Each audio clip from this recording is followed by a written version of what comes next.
سربازان اسرائیلی و صهیونیستی به خاطر مسائل مذهبی و اسراری که پشت این داستان هست در شهر کرانه باختری سعی کردند تا قبر پیامبر معروف حضرت یوسف نبی رو باز کنن و اون رو به مکان دیگه‌ای منتقل کنن.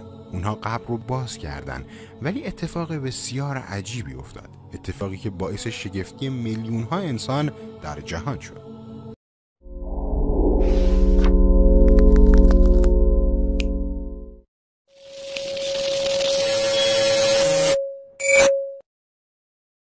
یوسف پیامبر یکی از پیامبران بنی اسرائیل بود و یکی از پیامبران اولوالعزم و بزرگواری هست که خداوند داستان اون رو به طور کامل در قرآن کریم ذکر نموده. همونطور که میدونید حضرت یوسف در کودکی خواب بسیار عجیبی دید. او در خواب دید که 11 ستاره و همچنین خورشید و ماه بر اون سجده میکنند. اون وقتی که این خواب رو برای پدرش تعریف کرد، پدر بزرگوارش فهمید که اون به درجه پیامبری رسیده و صاحب جایگاه و منزلت بالایی خواهد شد. بعد از گذشت مدت زیادی بین حضرت یوسف و برادرانش اختلافات زیادی رخ داد و از شدت حسادت برادران اون حضرت یوسف رو به درون چاهی انداختن تا اون رو از بین ببرن و نابودش کنن. اما به طور معجزه‌آسایی یوسف پیامبر از درون چاه نجات پیدا کرد و سالیان زیادی در مصر حکومت کرد و در اونجا دارای مقام و منزلت بزرگی شد. مدت‌ها گذشت تا اینکه زمان مرگ حضرت یوسف فرا رسید. حضرت یوسف در وقت مرگش به بنی اسرائیل این چنین وصیت کرد. او از مردم خواست تا اینکه او را به فلسطین و بیت المقدس ببرند و اون رو در کنار قبر پدران بزرگش حضرت ابراهیم و حضرت اسحاق دفن کنند. بعد از فوت حضرت یوسف جنگ و اختلاف نظرهای بسیاری بین بنی اسرائیل رخ داد و دعوا سر این بود که حضرت یوسف کجا دفن بشه، چون که مردم هر شهر و دیار بر این باور بودند که با دفن پیامبر خدا در شهرشون برکت و نعمتهای زیادی به سراغ اونها خواهد آمد. اما برای اینکه این اختلافات شدت نگیره و خاتمه پیدا کنه، قرار بر این شد که یوسف پیامبر در رود نیل دفن بشه تا به وسیله آبی که بر روی جسد ایشون جاری میشه همه مصر از برکت و نعمت بدن ایشون فیض ببرن. بنابراین از سنگ مرمر برای ایشون یک تابوت ساخته شد و در رود نیل ایشون رو دفن کردند. سالهای بسیار زیادی گذشت و حضرت یوسف در رود نیل دفن بود و هیچ اختلافی هم بین مردم نبود تا اینکه حضرت موسی مبعوث شد. بعد از پیامبری حضرت موسی یکی از اولین کارهایی که ایشون تصمیم گرفتن انجام بدن این بود که قوم بنی اسرائیل رو از مصر اخراج کنن، اون هم به خاطر ظلم و بی‌عدالتی که در این منطقه به راه انداخته بودند. وقتی دلیل انحراف اونها رو جویا شدند، علمای بنی اسرائیل اعتراف کردند که به وصیت پیامبر خدا حضرت یوسف عمل نکردند.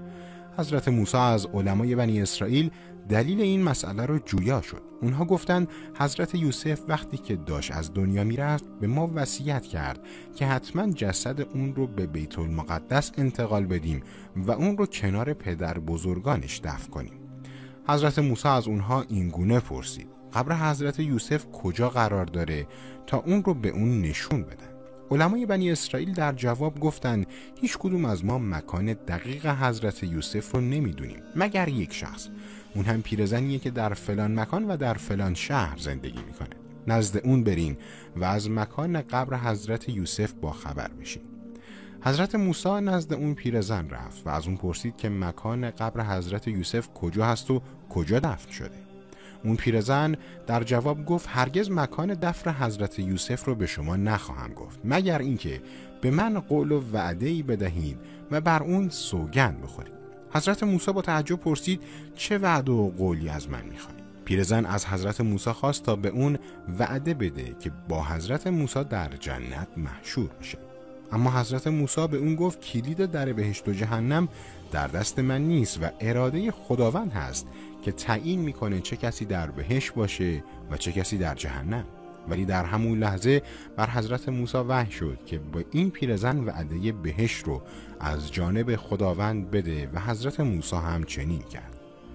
وقتی پیرزن از زبان حضرت موسی وعده بهشت رو شنید و خیالش راحت شد، رو به حضرت موسی و یارانش کرد و گفت پس همراه من بیاین. پیرزن حضرت موسی رو به مکانی از نهر نیل برد. سپس به اونها گفت این مکان رو خشک کنید و آب این مکان رو خارج کنید و دور بریزید.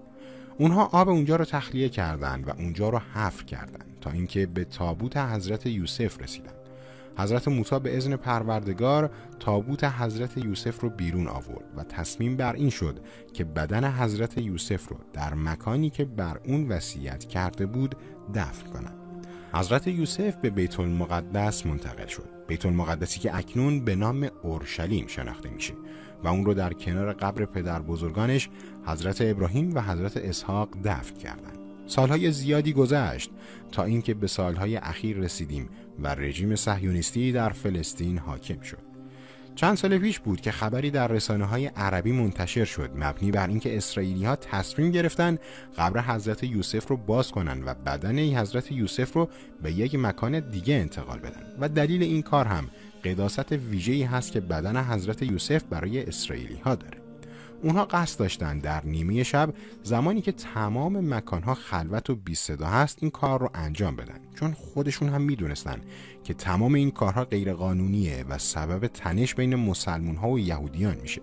برای همین تصمیم گرفته بودن به طور مخفیانه قبر حضرت یوسف رو باز کنن و اون رو به یک مکان دیگه انتقال بدن. اما وقتی که یهودیان تصمیم گرفتن قبر رو باز کنن اتفاق عجیبی افتاد که همه رو شوکه کرد. ناگهان از طرف جوانان فلسطینی مسلح مورد حمله قرار گرفتن و نقشه شومشون که با تمام تدابیر مخفیانه برنامه‌ریزی شده بود برای جهانیان آشکار شد. بعد از این اتفاق محل دفن حضرت یوسف تحت تدابیر شدید امنیتی قرار گرفت و نیروهای مسلح مسلمان حواسشون به شدت به اونجا بود.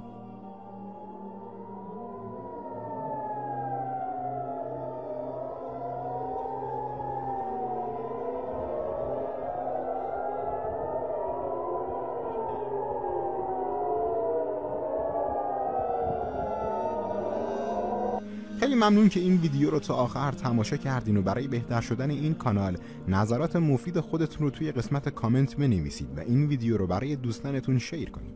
برای دیدن ویدیوهای جدید و جذابتر روی یکی از این ویدیوها کلیک کنید و برای عضو شدن به این کانال روی عکس کانال کلیک کنید. با تشکر تا ویدیویی دیگر بدرود.